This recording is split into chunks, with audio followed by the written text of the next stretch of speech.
चमचमीत मसालेदार खाण्याची इच्छा होत असेल आणि पटकन होणारी भाजी हवी असेल, तसेच पानाचा आपल्या जेवणाच्या पानाचा रिचनेस वाढविणारी भाजी हवी असेल तर ह्या भाजीचा पर्याय अतिशय उत्तम आहे। ही भाजी पटकन होते, परंतु किराणाच्या सामानात तुम्हाला शेवेचे पॅकेट मात्र आधीच आणून ठेवावं लागेल। नमस्कार, मी अश्विनी। या भाजीसाठी आपल्याला इथे 2 मोठे कांदे, एक मध्यम आकाराचा टोमॅटो आणि थोडीशी कोथिंबीर लागणार आहे। हे मोठे कांदे आपण नंतर चिरून घेणार आहोत। त्यानंतर खोबरं, हिरव्या मिरच्या, हा गावरानी लसूण, हा लालसर दिसणारा असा हा गावरानी लसूण असतो, तेवढं खोबरं आपल्याला लागणार आहे आणि आल्याचा तुकडा, असं हे सर्व साहित्य आपल्याला लागणार आहे। ह्या मिरच्या कमी तिखटाच्या आहेत, त्यामुळे मी 3 घेतल्या आणि इथे आपल्याला 2 ते 3 व्यक्तींसाठी ही भाजी करायची आहे।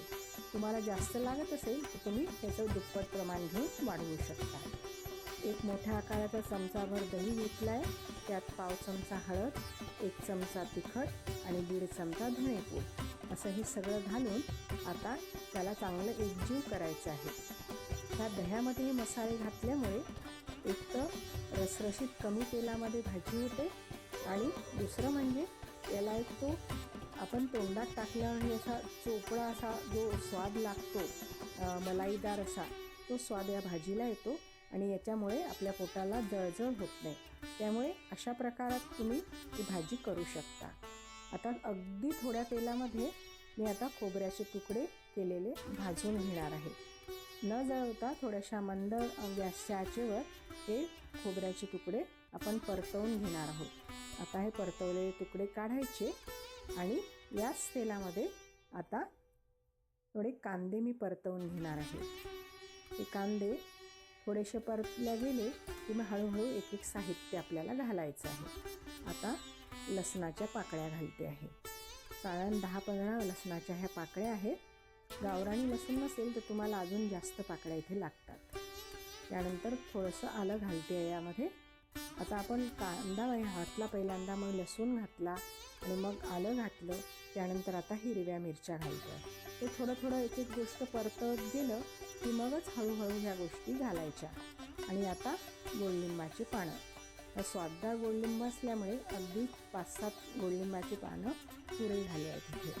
खूप जास्तही नाही घालायचे, थोडेसे घालायचे। आता हे पुन्हा चांगलं परतवून घ्यायचं। हळूहळू पहा मसाल्याचा, कांद्यांचा आणि बाकीच्या साहित्याचा रंग बदलतो आहे। आता या स्टेजला आपल्याला इथे लाल टोमॅटो जो आपण घेतला होता तो घालून घ्यायचा आहे। नंतर घालायचा, कारण काय होतं की आपल्याला हे मसाल्याचं साहित्य परतताना आपण जेव्हा हे सगळं बारीक करू ना, तेव्हा ह्या मसाल्याचं जो टोमॅटोचं जे पाणी असतं ते सुटलं की मसाला छान ग्रेव्हीसारखा वाटला जातो। त्यामुळे शेवटी टोमॅटो घालायचा। आता हे सगळं साहित्य आपण एका भांड्यात काढणार आहोत आणि यामध्ये हे असं छान सगळं व्यवस्थित चमच्याने काढून घ्यायचं आणि यामध्ये आपल्याला एक वेगळं एक घटक घालायचा आहे। आता तुम्ही दाखवते काय घालायचं आहे तो। यात थोडंसं पाव चमचा खडे मीठ घालायचं आहे आणि खूप अप्रतिम चव येते या भाजीला। हे थोडंसं घालून मी थंड व्हायसाठी ठेवते आहे। आता 1 टेबलस्पून आपण मोहरीचं तेल म्हणजे सरसोचं तेल घेणार आहोत आणि यात मी थोडंसं आपलं फल्ली तेल पण घालणार आहे। या सरसोच्या तेलाने या भाजीला अप्रतिम चव येते, नक्की घालून पहा। आता मला असं वाटलं की थोडंसं काळपट दिसतंय भाजून झाल्यामुळे, म्हणून मी ही कढई बदलली आणि आता दुसऱ्या कढईमध्ये हे तेल तापवलं। चांगलं धूर येईपर्यंत तापवल्यामुळे त्याचा रंगही बदलला गेला आहे सरसोच्या तेलाचा। आता आपण इथे मोहरी तडतडून घेतली आणि जिरंसुद्धा। आता याच्यामध्ये आपल्याला वाटलेला हा मसाला घालायचा आहे। बघा टोमॅटो शेवटी घातल्यामुळे छान रसरशीत वाटण झालं आहे। आता हे छान परतवून घ्यायचं आणि छान तेल सुटेपर्यंत परतवत सारखं हळूहळू करत राहायचं आणि मग यात पुन्हा अजून राहिलेले आपले वेगवेगळे जे मसाले आहेत, जे साहित्य आहे ते आपल्याला घालायचं आहे। तर याच पॉटमध्ये मी शेव बारीक करून घेते आहे थोडीशी। शेव बारीक करून घेते. त्यानंतर भाजलेलं आपलं हे खोबऱ्याचे जे तुकडे होते ते, आणि मग या स्टेजला आता शेव आणि खोबरं आत्ता घालायचं, कारण आधीचं घातलं तर शेवही तळलेली असते आणि खोबरंही परतवलेलं असतं, मग मसाल्यामध्ये जळका वास येतो. म्हणून मसाला परतवून घेतल्यानंतरच ह्या गोष्टी घालायच्या, म्हणजे त्याचा स्वाद खूप छान येतो. आता हे सगळं परतवून झालं आणि आता जो तिखट, हळद आणि धनेपूडचा जो मसाला आपण दह्यात घातला होता ते यात घालायचं आता, आणि पुन्हा छान परतवून घ्यायचं. व्यवस्थित परतवून घेतल्यानंतर आपल्याला या स्टेजला थोडंसं वाटलं कोरडं होत आहे तेव्हा हे थोडंसं पाणी घालायचं. आता पाणी घातल्यावर थोडंसं पुन्हा परतवून घ्यायचं आणि तेल सुटेपर्यंत छान त्याला रंग येतो. मग तर पहा किती छान घट्ट व्हायला लागलेलं आहे, आणि घट्ट झाल्यावर थोडंसं तेल सुटायला लागल्यावर मग आपल्याला इथे छान कढत उकळतं असं गरम पाणी आता लागणार आहे. बघा हा तेल सुटलं आहे मसाल्याला, म्हणजेच मसाला छान परतवून झालेला आहे याची ही खूण आहे. तुम्हाला मी पुन्हा दाखवते आहे, म्हटलं पाणी घालायच्या आधी तुम्हाला एकदा दाखवून द्यावं की कशा प्रकारचा मसाला आपल्याला हवा आहे. आता यामध्ये थोडासा गोडा मसाला घातला आहे आणि थोडासा कांदा लसूण मसाला अगदी अर्धा पाऊण चमचा आपण घालून घेतला आहे. इथे 2 ते 3 व्यक्तींकरता असल्यामुळे हे थोडासा कमी घातलेलं आहे.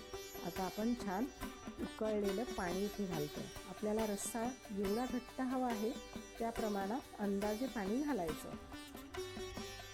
आता हे 2 ते 3 व्यक्तींकरता असल्यामुळे मला हवं तेवढं साहित्यही त्यात घालते आहे. आता हे पाणी घातल्यानंतर छान उकळवू द्यायचं आहे. आपल्याला काय करायचं की पाणी थोडंसं जास्त घालायचं आपल्याला हवा आहे रस्सा त्यापेक्षा, मग कारण काय होतं की थंड झाल्यावर थोडा घट्टपणा येतो याला. आता पुन्हा आपण पाणी घातल्यामुळे त्यात खडे मीठ घालतो आहे. पुन्हा तुम्हाला खडे मिठाचा अंदाज येण्यासाठी आधी थोडंसं कमी घालून पहा. जर कमी वाटलं तर पुन्हा घालता येतं, पण जास्त झालं तर भाजीची चव बिघडेल.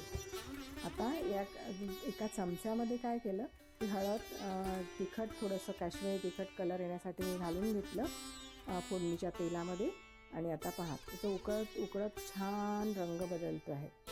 आता हे शेवटचं गॅस बंद व्हायच्या आधी थोडंसं मी कोथिंबीर घालून घेतली आहे आणि थोडंसं अगदी त्यानंतर 1-2 मिनिट उकळून घेत आहे. हा मसाला पहा चांगला घट्ट होऊन त्याला दाटसर रस्सा व्हायला लागलेला आहे. तर अशा स्टेजमध्ये आपल्याला हा रस्सा हवा आहे. आता आपण थोडंसं राहिलेलं जे आलं होतं अर्धं घेतलं होतं आपण, अर्धं आलं आता खिसून वरून घालतो आहे. त्याची चव देखील खूप वेगळी लागते. वेगळी थोडंसं जेव्हा आपण खातो पानात तेव्हा हे जेव्हा याचे कण लागतात याचे आल्याचे ते खूप छान लागतात. बघा मी हे शेव घेतलेली आहे. आमच्या इथे खास एक शेवेचं दुकान आहे, तर त्यांनी आम्हाला ही शेव दिलेली आहे. ही भाजीचीच शेव आहे. तुम्ही कुठल्याही आपल्या किराणा दुकानात गेले तर तिथे सुद्धा तुम्हाला मिळू शकते. हा तोंडी लावायला सलाद घेतला आहे, छान भाजलेली मिरची आणि बाकीचा सलाद.